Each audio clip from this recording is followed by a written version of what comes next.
Au Népal, officiellement une démocratie, le Premier ministre et plusieurs membres du gouvernement ont présenté leur démission après que cet après-midi, des milliers de manifestants regroupés sous la bannière Révolution de la génération Z sans affiliation partisane ont pris d'assaut le Parlement à Katmandou et attaqué les résidences des principales figures politiques. La tension a atteint son paroxysme lorsque le ministre des Finances, tenté de fuir la foule, a été rattrapé et lynché dans la rue par une population en furie. À l'origine de cette révolte, la censure des réseaux sociaux et la corruption endémique. La répression policière a été brutale, faisant plus de 19 morts et plusieurs centaines de blessés à travers le pays.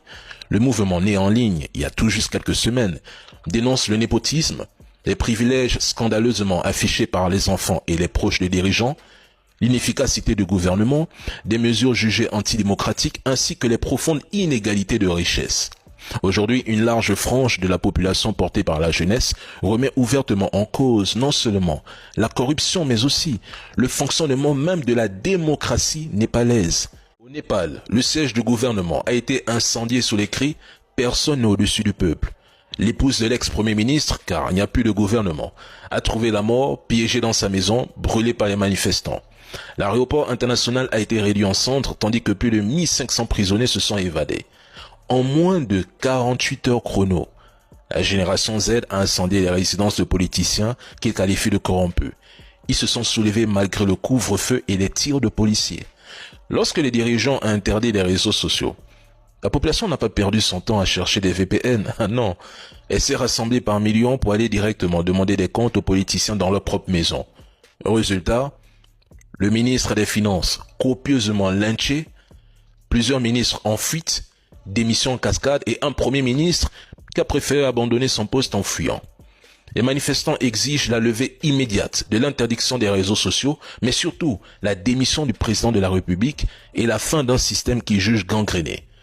Ils accusent ces membres du gouvernement d'avoir provoqué le peuple en exhibant à travers leurs enfants une vie de luxe insolente sur les réseaux sociaux. Alors, à qui profite cette nouvelle révolution des couleurs? La Russie. Si un avion russe est abattu dans l'espace aérien d'un pays membre de l'OTAN, ce sera la guerre. La Russie n'a pas survolé l'espace aérien de la Pologne, de la Roumanie ou de l'Estonie avec ses avions. Il n'y a aucune preuve, aucun communiqué. En revanche, abattre un appareil russe en dehors de son propre périmètre, c'est une toute autre affaire. À ceux qui affirment que les Russes ne réagiront pas, tout comme ils n'auraient rien fait face à la Turquie. Rappelons simplement les faits. En novembre 2015, 2 mois après l'intervention russe sous la demande de Bachar al-Assad, la Turquie a abattu un Sukhoi 24 russe près de la frontière syro-turque, accusant l'avion d'avoir violé son espace aérien. Cet incident aurait pu déclencher une guerre ouverte. Mais la Russie a choisi une autre stratégie parce que Moscou savait que provoquer l'OTAN à ce moment-là signifiait ouvrir un front trop large, alors qu'elle consolidait à peine ses positions en Syrie. Nous étions bien en 2015. Donc au lieu de frapper militairement la Turquie, ils ont imposé des sanctions économiques massives. Embargo sur les produits turcs, suspension de projets énergétiques et restrictions touristiques, etc. Les Russes ont bombardé des groupes soutenus par Ankara.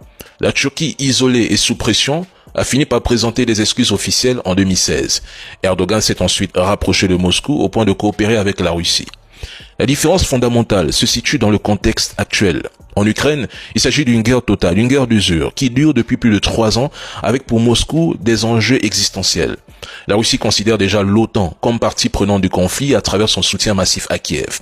Toute escalade directe serait donc perçue comme un véritable point de non-retour. Ceux qui affirment que la Russie ne fera absolument rien tenaient déjà le même discours en 2021 quand Moscou avertissait l'Ukraine.